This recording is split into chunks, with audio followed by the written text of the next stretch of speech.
Good morning, everyone, and it's great to be here with Foundation Principal Sharon Barker and her team at the Fortitude Valley State Secondary College to welcome this year back to school the third cohort.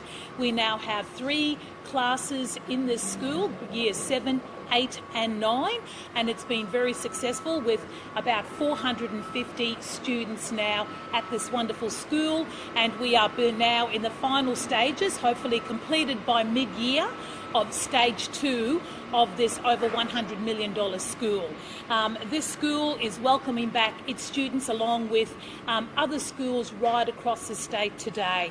There are around 870,000 students across the government and non-government sector that will be now entering school this year. It's been a very successful delay. We've had many parents who have said it's enabled their children to get vaccinated, particularly the 5 to 11-year-olds, but obviously we would always want more. We're always wanting our students and our staff to be vaccinated, and I'm pleased to report that our staff, over 98%, are fully vaccinated, and we have a pool of relief staff to manage our back-to-school plan.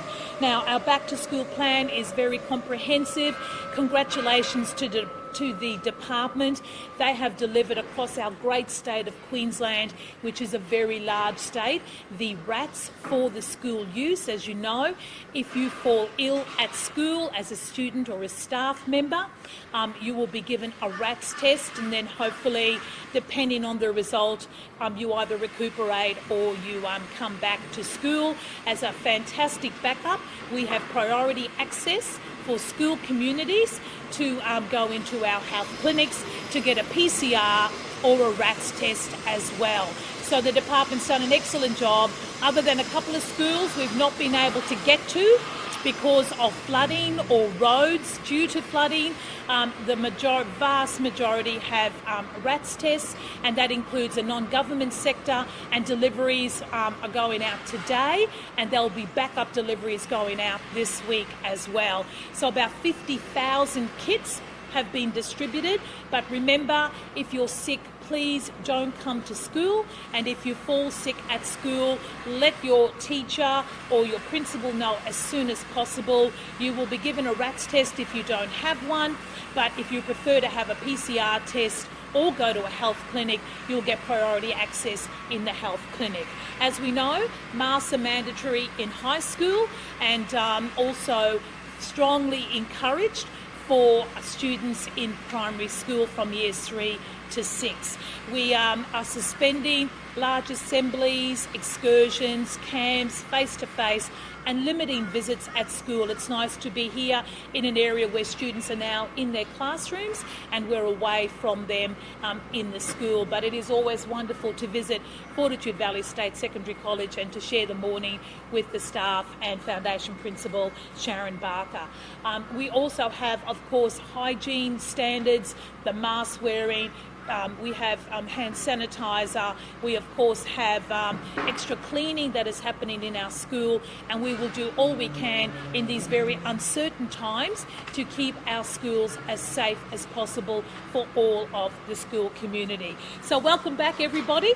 I know that it's been a little bit of a delayed start, a little bit longer of the holidays. I think I'm every child's and every student's hero at the moment because of the 2-week delay, but we want to get back to face-to-face learning.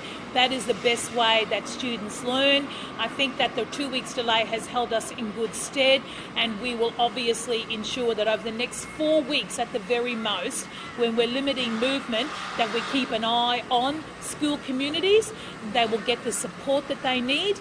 We've put in the preventative strategies, and we've also got the management strategies as well. So welcome back, everyone, and particularly to all the hard work of our principals, our deputy principals, our teacher aides, all the staff at school.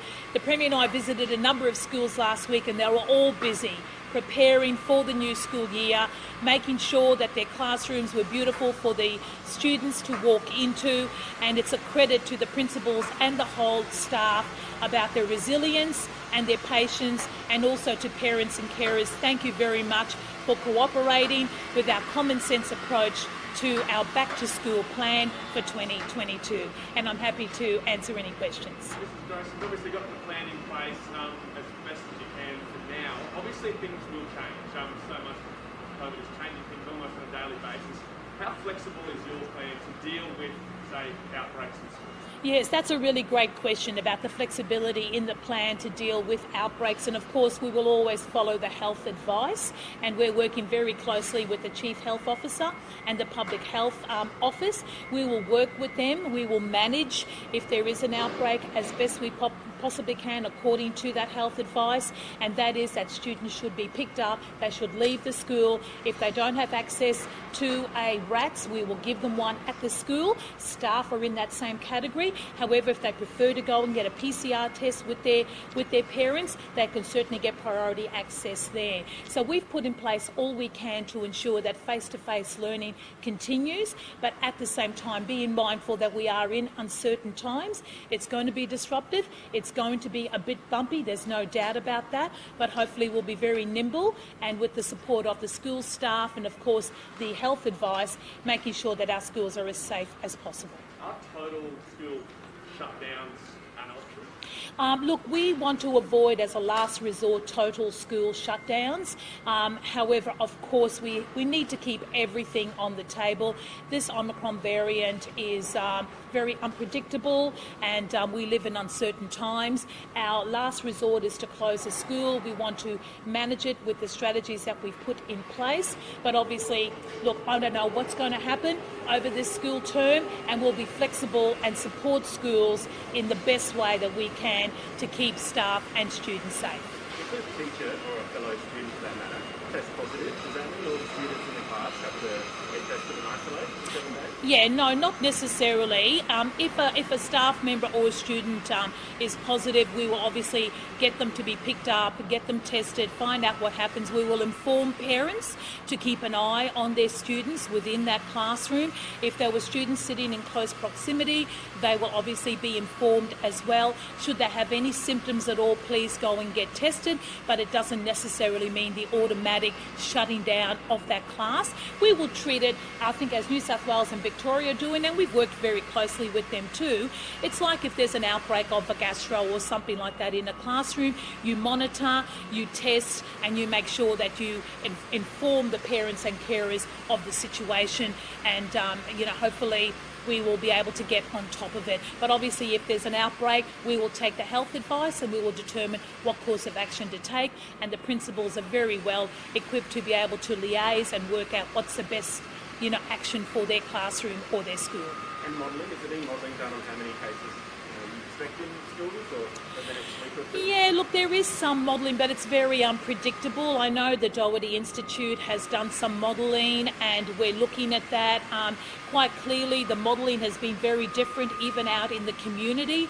I think the figures were given about what we were expecting in the community and what we've actually faced, so they've been a little bit different. There's no doubt about that. I think Queensland has done a wonderful job in making sure that they test, isolate or quarantine depending on those results, and I think the school communities will do exactly the same thing. And you might have touched on this before, so forgive me, but if cases do rise sharply in schools, would you consider RAT tests each week for students and staff?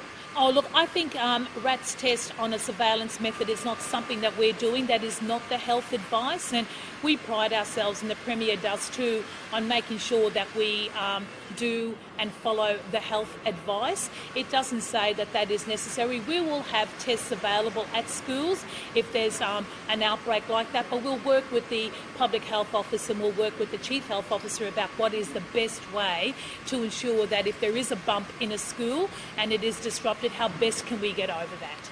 And industry has obviously been impacted with staff shortages. How's the education sector? Yes, well, we have about over 5,000 relief teachers that are fully vaccinated, ready to come in to relieve. Interestingly, our absences have been below the average so far this year, but obviously school hasn't been back.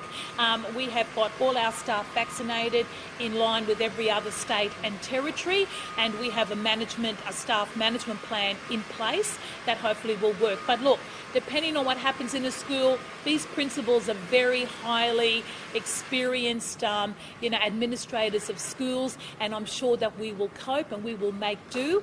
But hopefully, fingers crossed, we've got enough supply and enough relief that we can continue face-to-face learning. That's our prime objective.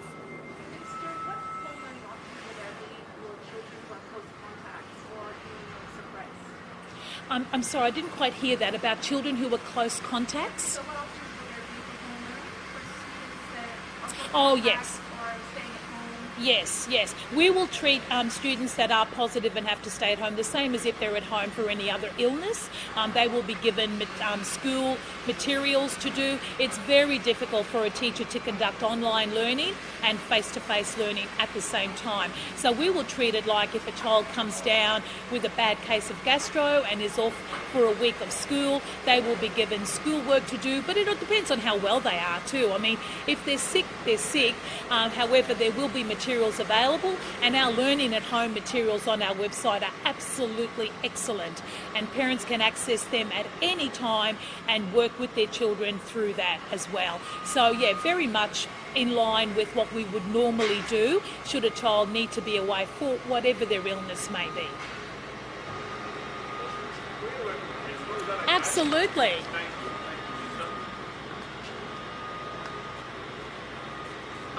Just a simple one. Can you just give us your first and last name and spell it for us, please? Sure. Sharon Barker, SharonBarker. Present. Yeah, perfect. I'm here. Can you just give us an idea of how you're feeling today? This is it's a new chapter, isn't it? This is an unprecedented start to a school year.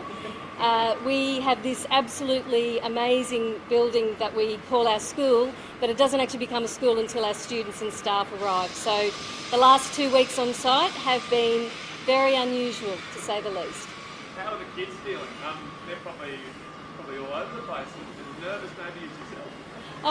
It's a really hard start for our new students and our Year 7 students, because we would normally have them all come in, we'd all be together, but we have rolled out the red carpet literally at the front of our school, as we've done each year, and that is our welcome to our new students and our Year 7s, but it's also a welcome back to our existing students, and they are everything from very nervous to absolutely excited to be back, and probably the highlight for them is seeing their friends, because some of them haven't seen their friends over the last few weeks while they've been on holidays, but they're very excited to be back.